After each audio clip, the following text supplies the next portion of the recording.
eastern edge of Borneo, where mangrove forests stretch into the sea and logging roads cut through the interior, lies a river system known locally as Manubar. To most maps, it is just another branch of East Kalimantan's coastline, but to the people who live there, the river carries a reputation that has been repeated for more than a decade. According to local accounts, Manubar is the place where a particularly large crocodile was said to have lived, an animal blamed for multiple deaths in the region. This is the story as it is told, and as always, it is up to you to decide how much of it is fact and how much is the river's own mythology. East Kalimantan's coastal rivers form a complex system of blackwater channels, mangroves, and isolated fishing settlements. Manubar is not a single village, but a region of tidal creeks and forested banks where visibility is low and human activity is limited mostly to logging transport and small boats. At night, the water becomes almost completely still. The currents are slow, the banks unlit, and encounters with wildlife are not uncommon. It is an environment where large crocodiles can live undisturbed and remain largely undocumented. According to the stories shared online and in local circles, a large crocodile was captured shortly after the incident. The photographs that circulate today show a sizable animal suspended by machinery on a muddy riverbank. The captions associated with these images frequently list its length as 6 meters, with an estimated weight near 1 metric ton. These claims are consistent across many reposts, though none provide formal measurement data or documentation from scientific authorities. Some describe the animal as a saltwater crocodile. Others suggest a resemblance to the false gharial, a long-snouted species native to Southeast Asian swamps. For many residents along the Manubar rivers, the captured crocodile was seen not only as the one responsible for the recent disappearance, but possibly for earlier incidents as well. Reports circulating online often reference what they call the 2010 incident near Susuk, a disappearance frequently linked to a large crocodile sighting in the same area. These accounts vary in detail and rarely include verifiable names, a common reality in remote river settlements where official documentation does not always reach every village. What remains consistent is the belief that a powerful animal had been moving through the waterways for some time before the capture, surfacing only rarely, but leaving behind enough traces to fuel concern among those who lived nearby. Whether these events were connected or simply part of the region's ongoing encounters with East Kalimantan's large crocodile population remains uncertain. But the narrative of a single, oversized predator became firmly embedded in local memory and online retellings alike. In the accounts shared online, the search that followed the 2010 disappearance did not end after a single night. Local residents and volunteer crews returned to the riverbanks repeatedly, tracking disturbances along the mud and listening for the heavy splashes that some claimed to hear after dark. These searches were informal by necessity. In remote areas like Manubar, teams relied on lantern light, small wooden boats, and the knowledge of fishermen who understood the river's channels better than any map could show.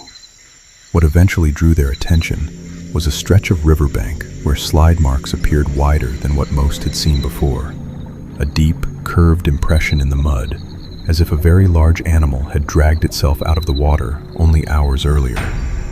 Several versions of the story say that a baited line was set at that location.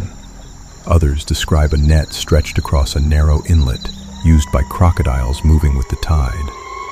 No account provides formal documentation, but all agree on one detail. A large animal was caught soon after. Most versions of the story agree that this search eventually led to the capture of a very large crocodile, the same animal later shown in the photographs that now circulate online. Whether the capture was the direct result of a targeted effort or simply a coincidence remains impossible to verify. But in the narrative that grew around the event, the connection became unquestioned. The river's unseen presence was suddenly tangible, and undeniably massive. The main difficulty in examining the Manubar case is the absence of primary sources. There is no official incident report that confirms the measurements, no museum record of the specimen, and no scientific publication documenting the capture. What exists instead are repeated text fragments, community posts, and images whose origins are difficult to verify.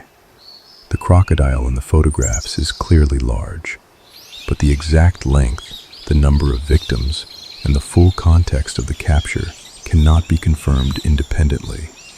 As a result, the story occupies a space between local testimony and unverified online circulation. To evaluate the plausibility of a crocodile approaching 6 meters in length, comparisons can be made to documented cases in the surrounding regions.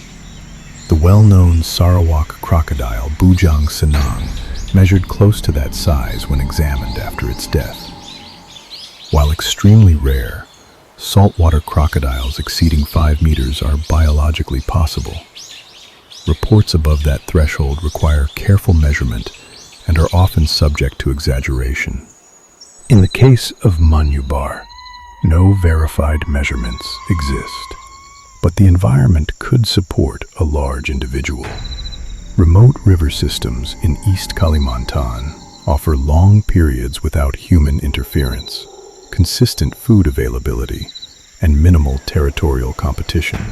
Combined, these factors can produce exceptionally large crocodiles over several decades. This possibility is part of the reason the 2010 reports gained attention. The setting itself does not rule them out. The Manubar story does not end in 2010. Local news reports from 2025 describe a separate fatal attack in the same general area. A fisherman working at night was taken by a crocodile and recovered the next morning. In that report, the incident was tagged simply as Buaya Manubar, the Manubar crocodile. Whether this reflects a specific lineage or a general label for dangerous crocodiles in that river system is not stated, but it indicates that the name Manubar still carries meaning for the local community.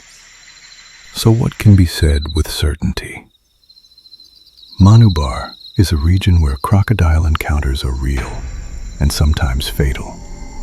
The environment is suitable for large and rarely observed individuals, but the specific story of a 6-meter man-eater captured in 2010 is supported mainly by reposted accounts and images without formal documentation. It may represent an actual incident that was never scientifically recorded, or it may be a combination of a large crocodile, local memory, and the natural tendency for dramatic stories to grow over time. As always, it is up to you to decide how much of it feels factual and how much belongs to the river. Thank you for watching. Stay curious and stay safe. This is Backtales Stories.